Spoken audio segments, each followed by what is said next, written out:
It's Megan Ramos, and I'm here with my lovely co-host, Dr. Nadia Pataguana, and we are wishing everybody a Happy New Year. Nadia, how are your holidays? Happy New Year. Sorry, I talked over you. So excited about New Year, especially this year. I don't know that I should be that excited, but anyhow, Happy New Year. Sorry, Megan. How was your New Year? It was crazy. My husband and I just celebrated our 6th wedding anniversary. We've been together for 7 years. We got married at Christmas, so we just love doing things at Christmas time. So we got married at Christmas, but Angel, my husband's moved 6 times at the holidays. I've moved 4. Just in the 7 years we've been together. Don't ask about the timing logistics. We've had 2 international moves during this time as well. So it's just, apparently we really just like staying busy over the holidays. So we've moved yet again this Christmas, but we know that next Christmas we will not be moving. So really looking forward to next year. But we survived this year, which is important. We were just talking about that and sharing nightmare stories because we have very similar moving stories. Not 6, well, maybe 6 if I really count and include Mozambique. But anyway, let's talk about the new year. And how did you do, Megan? Because I'm going to be very honest today about, you can see me, right? So because you can see me, you can see my, what do you call these? The stamp or my... What do you say when it's that embarrassing thing? The stamp of shame or whatever it's called? What's it called? I don't know, but I wouldn't say that, Nadia. You look great. So I've got this huge pimple on my face, which is I think it's an important sort of expression of insulin resistance for women with PCOS or women on the insulin resistance spectrum. So I haven't had acne or pimples in years. And Megan has known me for almost 6 years. And now I've got the stamp of shame on my face. I'm just going to call it that. I've got the stamp of shame on my face, and I'm very happy to be honest and open about it. So tell us a little bit about your holiday eating, Megan. So we did very on plan this holidays, but I will say it's just my husband and I in the San Francisco Bay Area. We don't have family here. A lot of our friends are with their families, actually. And then the one household that we were supposed to pop into at Christmas time came down with COVID. So we didn't end up going there. So we just stayed at home. We're in the middle of moving, so we haven't really purchased a whole bunch of stuff. And we've just been trying to empty out what we have in our refrigerator and our freezer. So we did do a turkey dinner, which is kind of funny because I'm from Canada and we would always do turkey for Thanksgiving in October. And then we'd have Christmas, a couple months later, and then we'd do another turkey. But we've also had U.S. Thanksgiving now at the end of November. So it's just been a whole lot of turkey. So next year we're going to have to do like a rib roast or something. But we just stuck to our turkey, ate the rest of the Brussels sprouts in the fridge. I do carb cycle with tubers. So we did have a tiny bit of starch because I didn't have many potatoes left. And that was pretty much it. And then Christmas morning was our last home cooked meal in our house. We had 1 pack of bacon left, and we made some coconut flour pancakes from Diet Doctor. I love this recipe. It's plant-based, but we substituted some of the coconut items for like raw heavy cream and some of those things. And we finished off the cream. We finished off our duck eggs. Like we were just all about kind of emptying what we've got.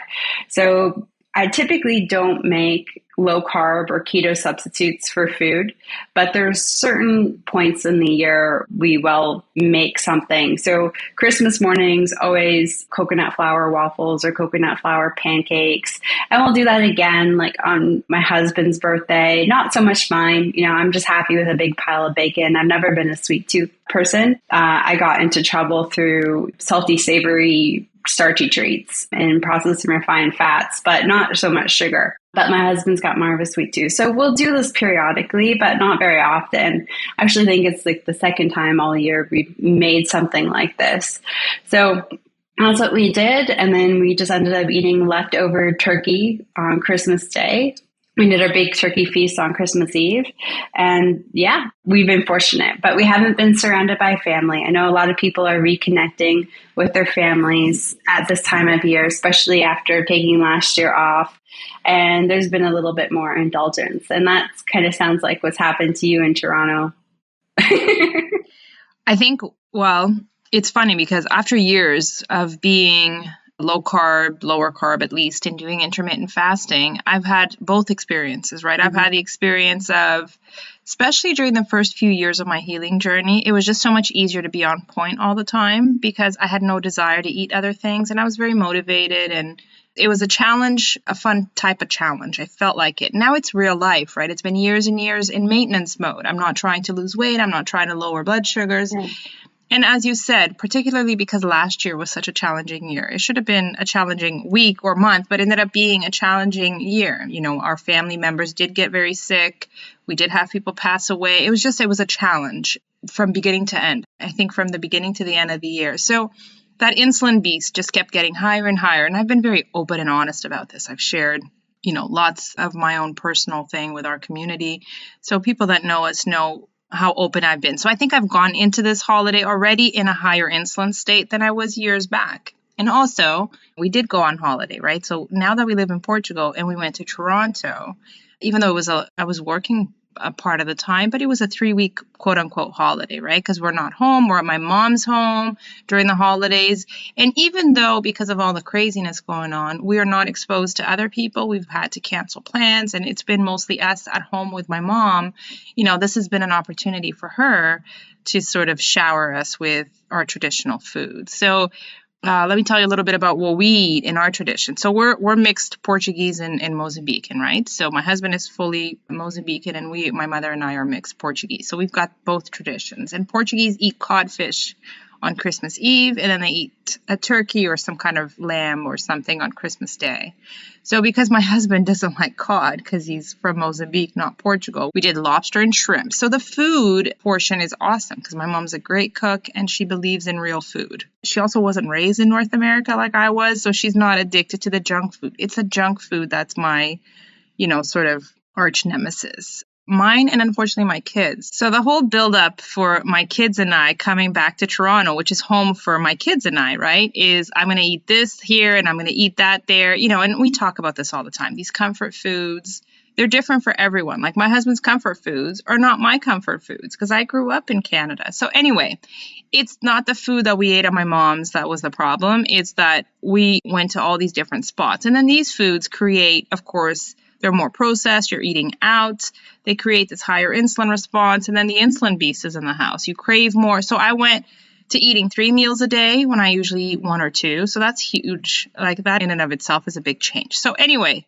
enough about that. It's all about recovery, right, Megan? So now what? Yeah, so let's talk about getting back on track. Now, like Nadia, my my whole goal over the years has just been sort of trying to do better than the year before. And I've had some of these busts of holiday seasons, even after several really good holiday seasons, because, we'll be with my husband's family in Orlando, or, there's these things that happen. And so even, everybody listening, us experts here, we have these blips at holiday time where we go off track. Now, typically I found that, and even within myself, the people try to correct course. So if they've gone extreme in one direction, they try to correct course by going extreme in the other direction. So many Januaries, people come into a call into the community at the fasting method, and they're saying, oh my goodness, okay, I didn't go as planned, but that's okay. I'm going to jump into a 7-day fast. And it's just kind of, don't do that. It's not the best plan. And I always liken fasting to the gym. And I like it because we give ourselves so much grace when it comes to the gym. So we talk about when we're brand new to fasting, we have to build up our fasting muscle, right? You don't show up at the gym and expect to do the same training program as someone who's a bodybuilder on day one, your first time walking in there. You've got to show up, be consistent, and over time, the weights get easier and you can move up and eventually, get to where you want to be. It's the same with fasting. But, think about going to the gym after a holiday. Like if you've taken 2 weeks off or a week off from going to the gym, you don't expect to show up on Monday morning, your first day back home, and go in there and pick up where you left off. Your body has not been doing these movements. It's not been conditioned. You've been more sedentary. Things are a little bit more tight and more achy.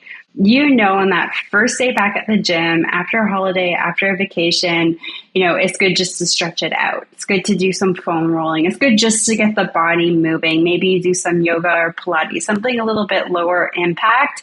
And it's going to take you a week or two before you can fully get back to where you were before that vacation. We show ourselves so much grace when it comes to that. People who go to the gym moderately consistently over the year, we know that. We understand we can't pick up where we've left off.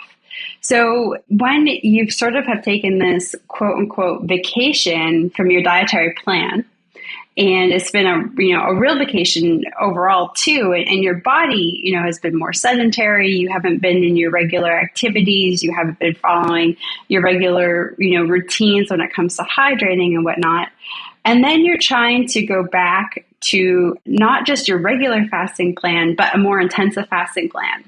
So that's like taking 2 weeks off at the gym and then showing up on Monday morning saying, I'm not going to do my regular plan. I'm going to do that professional bodybuilder plan.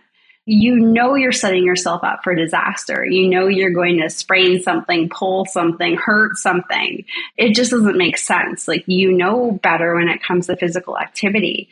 So when it comes to fasting, we see people, they've gone through the holidays. Okay, maybe they had off-track foods.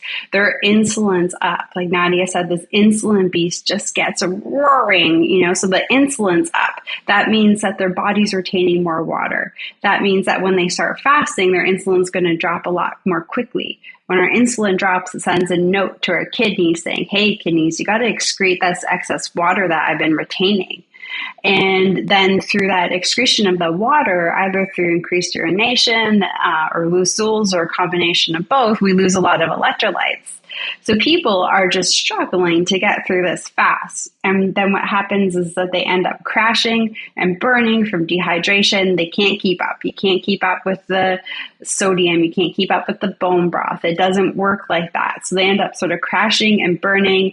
And then, of course, there's still plenty of garbage around us early in the new year. So people tend to feel really awful just going for something quick and easy. Quick and easy rarely translates to healthy. And so they end up having some of that leftover holiday garbage that's around. And then the cycle just kind of perpetuates. And they start January off feeling really defeated. And I've seen this time and time again. Nadia, sort of what are your thoughts on that trend? Is that what you've typically seen too? Yeah, absolutely. And been there, done that, right? So it's exactly that. And I'm a big, huge fan of a stepping stone approach, only because I've tried the all or nothing and that doesn't work, But this time of the year is the year, or just before, right? Like at the end of the year, all I could think about was, I just want to do a 30-day fast. I just want to, and I'm exaggerating. I've never done a 30-day fast. But, you go into this guilt and reward sort of thing because you've overindulged. Myself, I did for sure. And now you want to fix it. And you want to fix it in a major way. But the best approach for me, because I've tried doing a longer fast after a holiday, and it really, I know we're going to talk a little bit about dehydration. That's what happens to me. I just don't feel well. I dehydrate very quickly, especially when I'm coming from a higher insulin state. The drop is much more severe. So I feel nauseous and I feel, and other things. So this is a time where you really want to, like going to the gym, you want to create a plan. And a stepping stone type of plan is very useful. We'll also talk a little bit about diets. I have some thoughts on that. But from a fasting perspective, for me, this is the time where, okay, I just shared with you guys that I was doing 3 meals a day. For the first week, I'm just going to go back to figuring out my TRE, time restricted eating, 2 meals a day. And then that's going to become, of course, very easy and feel too easy. And for some healing, I'm going to build towards doing some overnight alternate day fasts. But I know I won't be feeling great doing that the first week. So I'll build towards that. So maybe the second week, I will move on to a 2-meal, 1-meal, 24-hour alternate day fast, which after doing 2 meals a day for the first week, again, will feel a lot easier. And then the third week is when I plan on doing overnight fast. So 42s building towards 48s, which are my favorite, because I do need some healing. And this is a good time of the year to do it because you're motivated. Just like Megan said, it's not a great idea to go all or nothing. Even if you've done 5-day fasts before, give yourself that first and second week period to focus on TRE properly before you go into the longer fasts. Let's talk a little bit about electrolytes. I just mentioned that I dehydrate a ton. Mm-hmm. What's some thoughts that you have on that, Megan, and some recommendations for people? Yeah, absolutely. So, we're not going to continue to eat the sugar and the garbage into the new year. So, Nadia just really highlighted the importance of taking things slow with the fasting, get back, cut out the snacks, get back to the good TRE and build up to those fasts. But we're also going to stop eating the junk. And even just by stop eating the junk, that insulin's going to crash. Like Nadia said, she knows her insulin's going to come down hard. And insulin causes a lot of water retention. So even in the absence of doing crazy fasts, you are still going to see the insulin drop and you are going to lose a lot of water weight if you're coming off of a carby holiday. And you're going to lose electrolytes. So, in order to help curb some of those cravings that might still be lingering, you got to hydrate. First of all, you've got to hydrate so you can feel better and recover. There's so much that's important about making sure that you are recovering just to sort of help flush out your system, help with detoxification, but also to make sure that your system's rehydrated after losing that water as well. And it's important to remember that hydration is not just water. So a strategy that we really try to emphasize a lot at this particular time of the year is fat fasting. Now, fat fasting is where you take either 3 or 4 foods or just a couple of meals, and you eat those in repetition over and over and over again. So when you're fat fasting, you're looking to identify foods that are higher in fat, more moderate in protein, and very, very low in carbohydrates. Or if you're on more plant-based, they're really fibrous, non-starchy carbohydrates that you're going to have during this time. So we're really looking to do sort of this real crash course, low carb dietary approach that's very monotonous. So to circle back to these 3 or 4 fatty foods or these 3 or 4 fatty meals. Now, we're all different. And our lifestyles are all different. So someone like me who I don't have a family to feed, I just have my husband, he can go cook for himself if he wants. At the end of the day, I'm pretty much just thinking about sort of myself when I'm eating. So I don't have obligations to have meals with variety in them. And my days are busy. They're crazy busy. So I love just picking 3 or 4 fatty foods that I can just sort of batch make. And I can combine them and have a meal with them, or I can just eat one of them. So for me, I like bacon. So I will cook up 1 pound or 2 pounds of bacon and I'll just leave it in the refrigerator. Eggs, you can hard boil a bunch of eggs, just keep them in the refrigerator. Avocados, or you don't even have to cook them. You just have to slice them open. Another fast food that I like is chicken wings because I can do the same thing. I love eating cold poultry for some reason. So I will just cook up, a couple pounds of chicken wings and keep them in the fridge. So for me, what I do is I pick about 4 fatty foods. So my go-tos usually are those foods that I just described, and I will make my meals out of all or some of those foods. So maybe I have a meal where I'm feeling more hungry and I'll have a bit of everything. Or maybe I'm not necessarily too hungry, but I'm really trying to dull a sugar craving or a starchy craving, and maybe I just have a bunch of bacon. But those are the foods that I like, and that works best for me. Now, there are other people who have families and, maybe are not necessarily able to eat as much animal protein as I am, and their meals will be a little bit more complicated. That's fine if you need to have a bit more variety, but just make sure you're eating the same thing over and over again. So say I'm working with an individual who's more on plant-based side of things. If you have that salad and it's got 7 ingredients, or if you have that stir fry and it's got 7 ingredients, okay, you don't have to limit it to 3 or 4 ingredients, but eat the same salad over and over and over again. Eat the same stir fry over and over and over again. So we want to really try to have a monotonous diet. So with the fat fasting, it works in two ways. Number one, the monotony of the foods really suppresses your appetite. Think back to your past lives. I joke about my past life. I was a pizza addict, but there's only so many days in a row I could eat pizza. Thinking about exam times, I would almost survive solely on pizza. And when exams ended, I was so happy to go back home for the holidays and eat anything that wasn't pizza, despite it being my favorite food. So we can only eat the same thing in repetition before we'd rather eat nothing at all, even if it is junk. And this is one of the biggest mistakes people make when they fat fast, is that they have too much variety. And it's really the monotony that's so important with this. And then the second reason why it works is because, you're really prioritizing these natural fats and protein. And the protein also helps crush sugar cravings. The fat helps express satiation signaling in the body, helps reduce inflammation in the body, which helps even further with the expression of satiation signaling.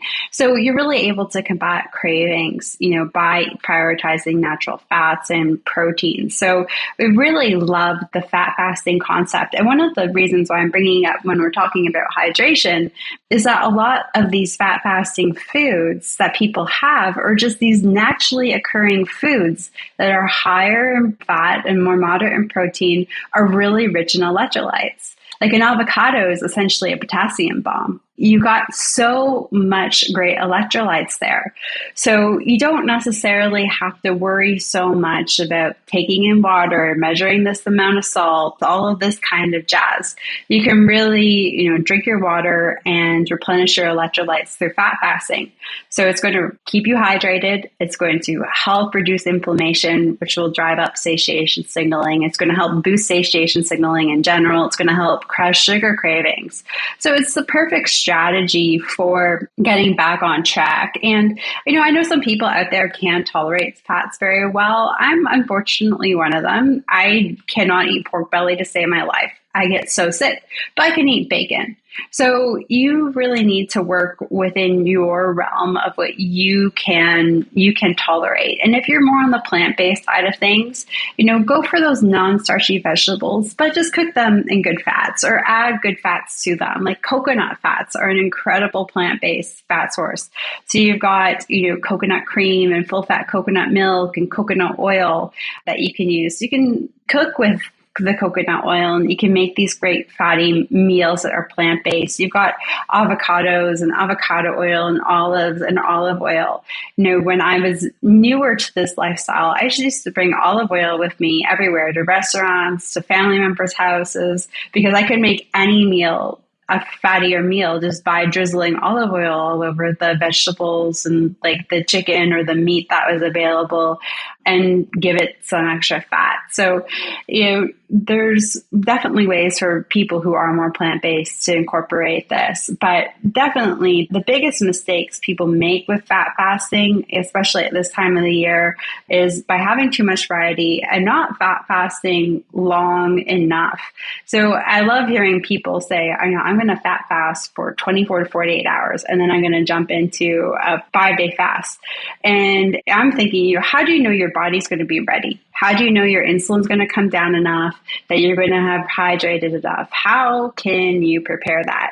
Now, to Nadia's stepping stone analogy, most people can sort of rebalance their systems and prime their systems to start getting into their fasting regime, within 4 to 7 days. So it's not like you need to fat fast forever.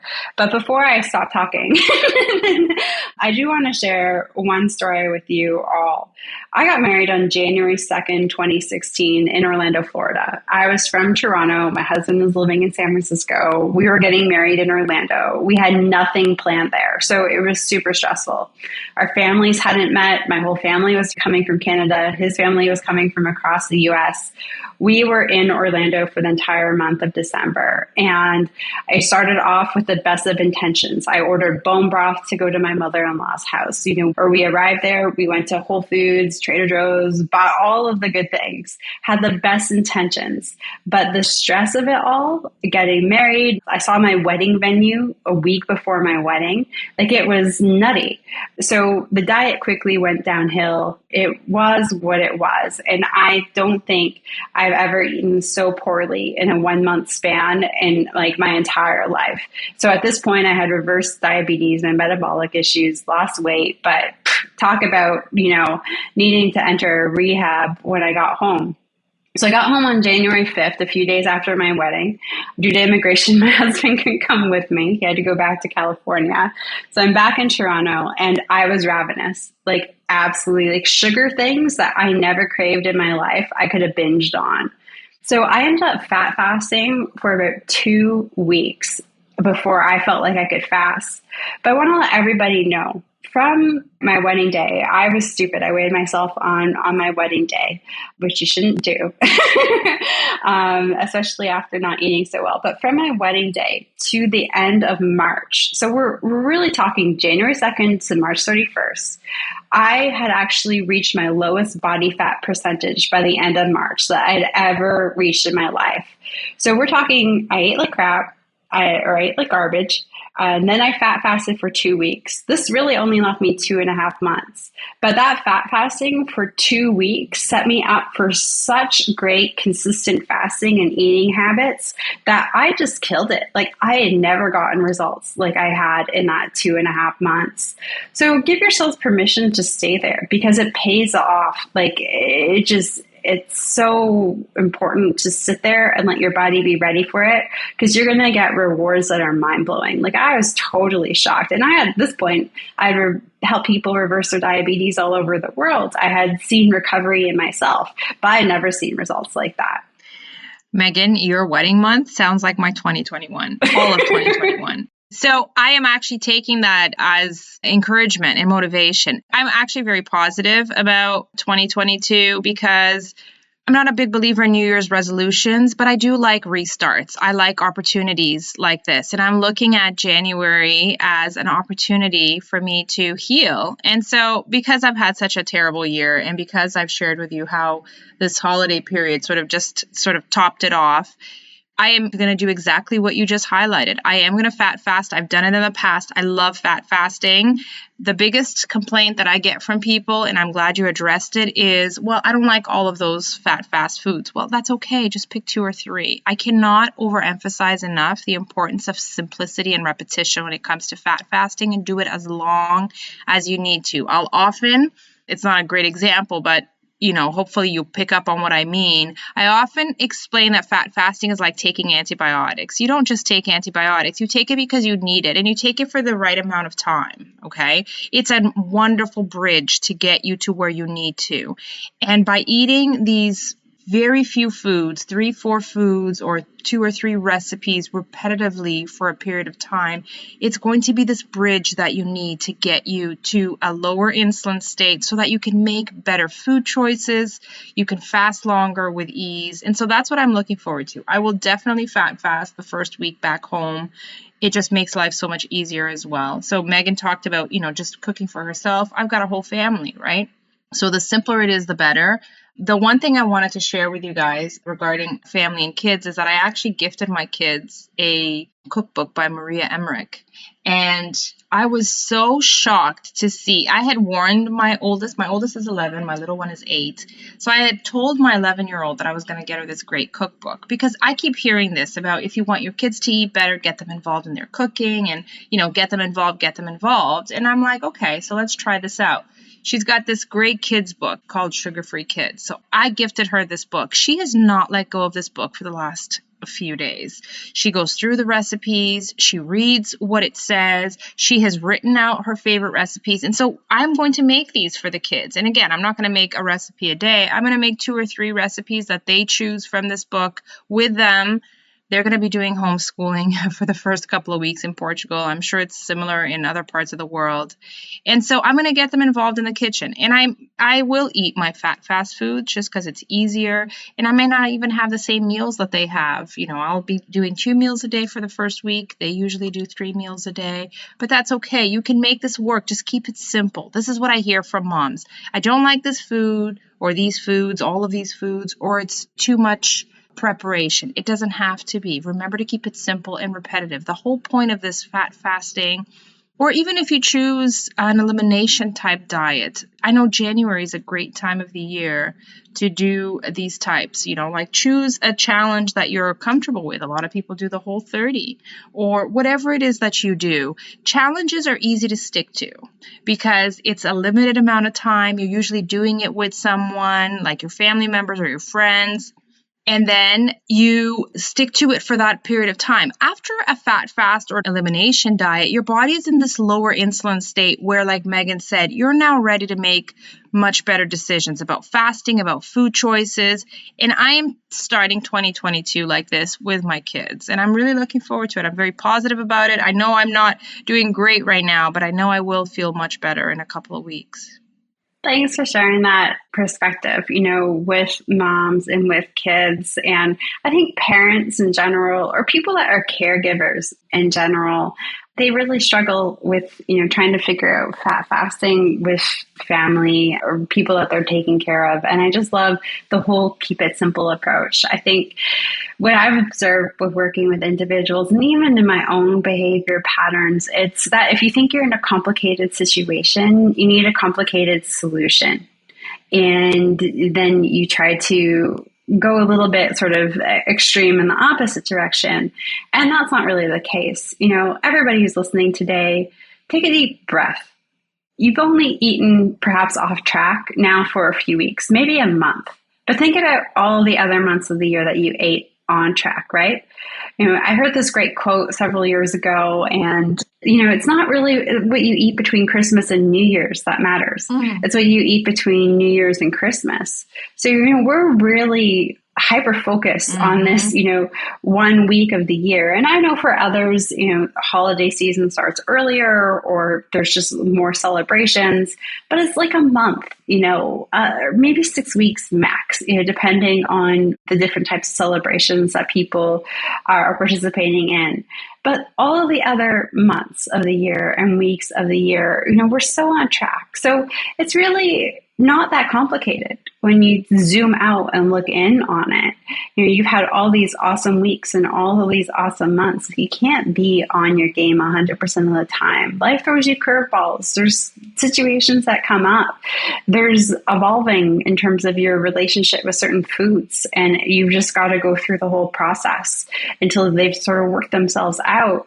You just need to be patient with yourself. So, what has happened in the last week or the last month really isn't that complicated.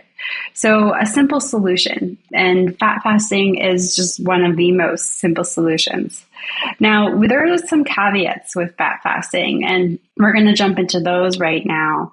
Questions that were commonly asked. So Nadia touched base on what if you don't like those foods. You can really have whatever foods that you like that make your life simple, that just prioritize fat, natural fats to your tolerance, and protein. Now, can you have bone broth when you're fat fasting in between meals, especially if you're trying to do some form of TRE? Absolutely. You can 100% have bone broth, pickle juice, as long as it's sugar-free, olive brine, all of those fasting training meals, fasting aids you can have. But during a fat fast time, if you're an omnivore or a carnivore, we highly recommend that you kick nuts and nut butters and dairy to the curb during this particular time.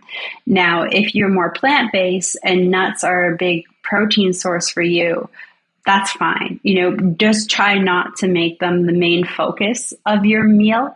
But if you are an omnivore, if you are a carnivore, if you do have access to animal-based proteins in your diet that are plentiful, then try to stay away from the nuts. Now, I know Nadia talks a lot about dairy, a lot about nuts too. We see them coming up day in and day out as a problematic food. Nadia, what are your thoughts about those exclusions for the omnivores and carnivores out there?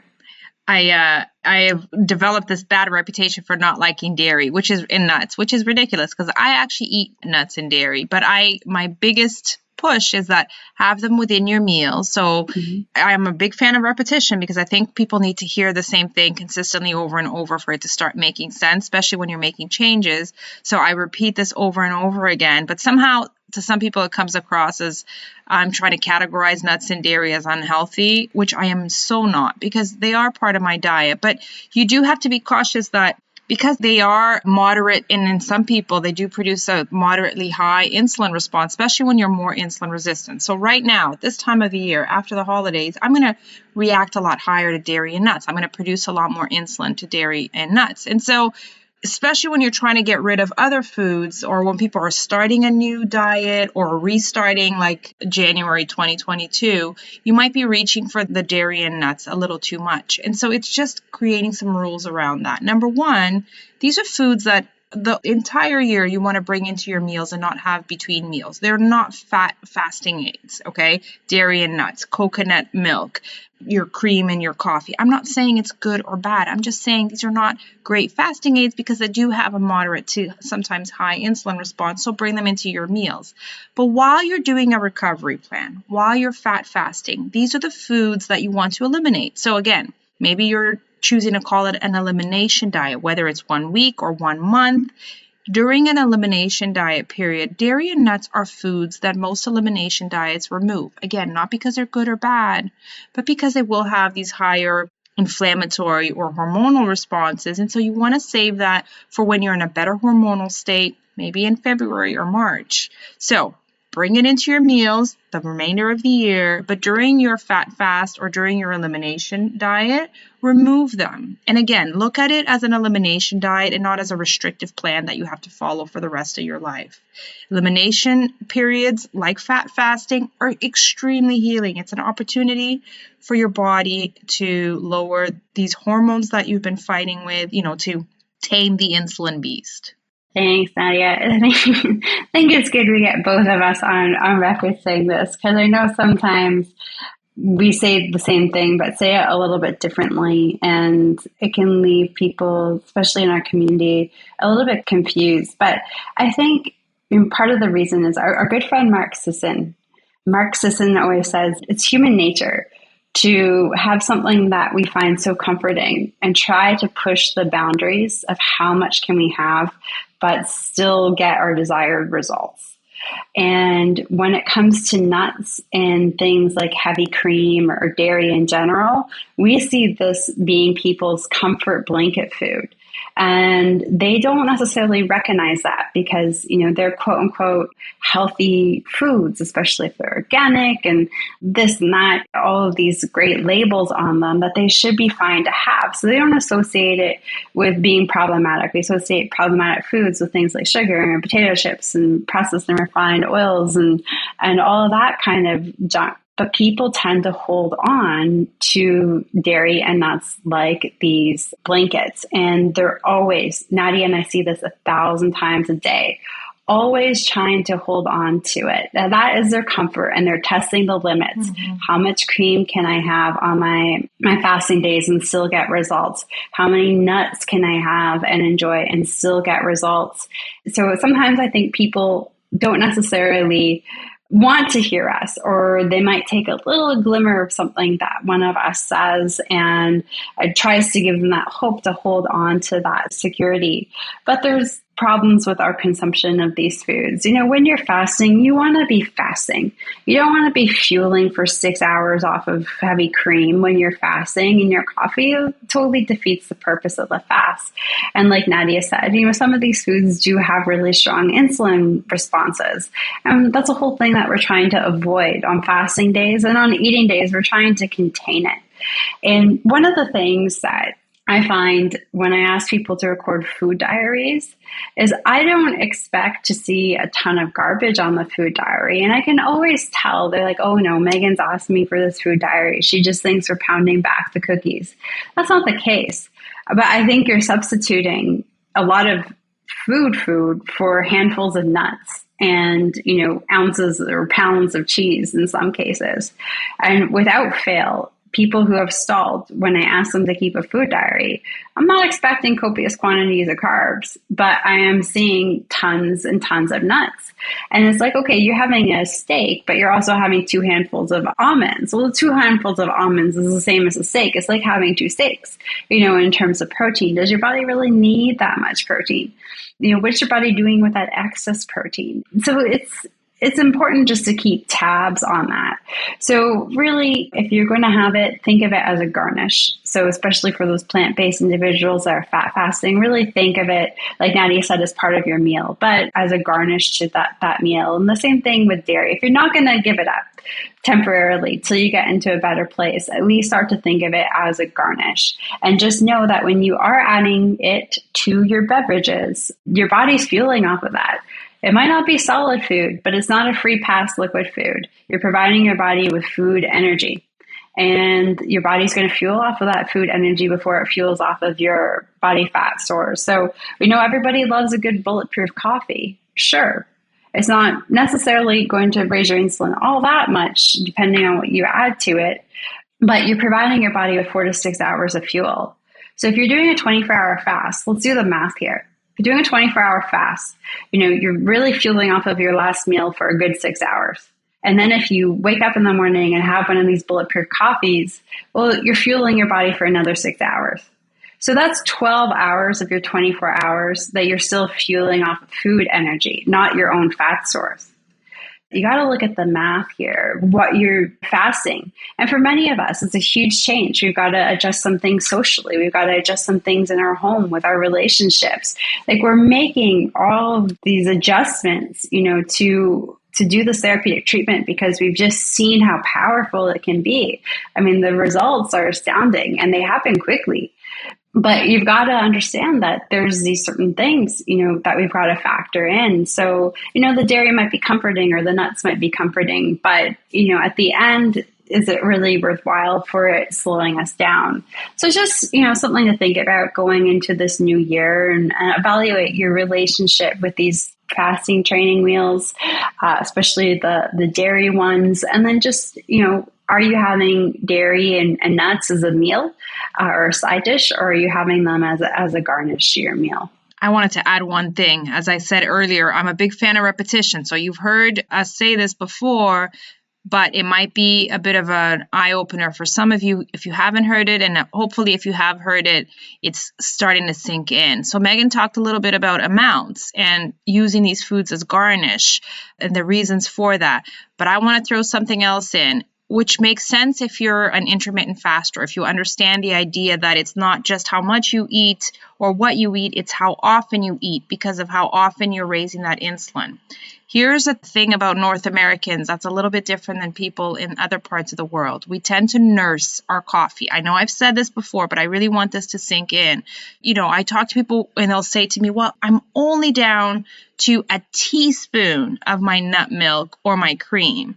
And that's what I put in my coffee. And then I ask the difficult question. I just want you guys to think about this for a bit. And then I say, yeah, Mary, a teaspoon of nut milk or cream. But how long does it take you to drink that coffee? Because I know us North Americans, we love to sip and nurse that coffee for hours on end. So remember, Megan just said, if you're having that bulletproof coffee in the morning, you're fueling on that for hours. But if you're nursing that coffee, just like when we talk about eating and keeping it down to short eating windows, it's the same thing with whatever it is that you put in your coffee. You're basically nursing that insulin response for a long period of time. So again, if you're nursing that coffee, even though it only has a teaspoon of nut milk or cream for 3 to 4 hours, it's going to have a significantly different response than if you're drinking that in 20 or 30 minutes. So just remember that. I love that. Yeah, we can snack and graze on these fasting training meals too. So it's nice to take some time for yourself, sit down, have your coffee, have your tea, enjoy it free of distraction. I mean, that is so good for your nervous system. That helps further promote satiation signaling in the body, because when we actually are present when we're consuming food, and we're not distracted either by negative things like the news these days, stressful things like work, or even happy things like seeing our friends and family on social media. What we do is when we disengage from those things and we consume, whether it's a fatty coffee or a meal, we're activating our rest and digest nervous system, our parasympathetic nervous system. So digestion is going to happen better. Satiation signaling is going to happen better. It's just stress is going to be reduced. But when we are trying to have that really fatty beverage and do a bunch of work, check a bunch of stuff on the news, or we're eating and scrolling through social media, we're engaging the opposite reaction in the body, which we call the sympathetic nervous system, which is our flight or fight nervous system. So this is where digestion slows down, stress increases, fat trapping goes into full effect. Satiation signaling is more or less non-existent during this time. So you're actually, by sitting down and taking that moment outside or in front of the fireplace or at the dining table, where it's just you or you and a loved one or friend, having that beverage, consuming it like you would in a timely fashion if it was a normal meal, you're going to set yourself up really nicely, especially in the morning. You're going to delay that earlier hunger. You're going to be able to get through the day longer without necessarily needing as much support from electrolytes. You're doing yourself a favor by not grazing on these fatty beverages, and you're going to set yourself up for some great success if you're able to just sort of sit down and be mindful and present when you have them. That's it. That's it for me. I'm ready to start 2022. Nadia will keep us posted on her plan, and we'll keep sharing what we're learning from our members over at the Fasting Method. On that note, I do want to let everyone know that myself and Nadia have joined forces with two of our other Fasting Method coaches. One of them is Dr. Terry Lance. She's a clinical psychologist. The other one is Andrea Lombardi. She's a physician assistant on our team and a type 2 diabetes expert. So the four of us have joined forces to create a special fasting masterclass for everybody. It's a 6-week course. Class begins the end of January 31st, and goes for 6 weeks. So it takes people right up to spring break. And there's going to be 3 video lessons a week, plus 2 live Q&A sessions a week. And those Q&A sessions are recorded if you can't attend. But what's even better about all of this information and access to us to answer these questions is that we're going to be having those who are in the United States and participating, they're going to be able to do some blood tests. And most importantly, these blood tests are going to be checking everyone's fasting insulin levels. So we're really going to get a clear idea of where you're sitting in terms of your metabolic disease. So for people in the United States that participate, we're going to do blood work at home at the beginning of the course and then again at the end of the course, so we can see how your blood work has changed since you started implementing these fasting protocols. And those in the United States are also going to get a BioSense ketone device and a special app. Now, I see the United States several times. This class is open to people outside of the US, but due to health regulations, we can't do the blood work outside of the US. So the blood work is exclusive to US participants. If you have a BioSense and you live outside of the US, you can absolutely connect it into the app and participate along with that.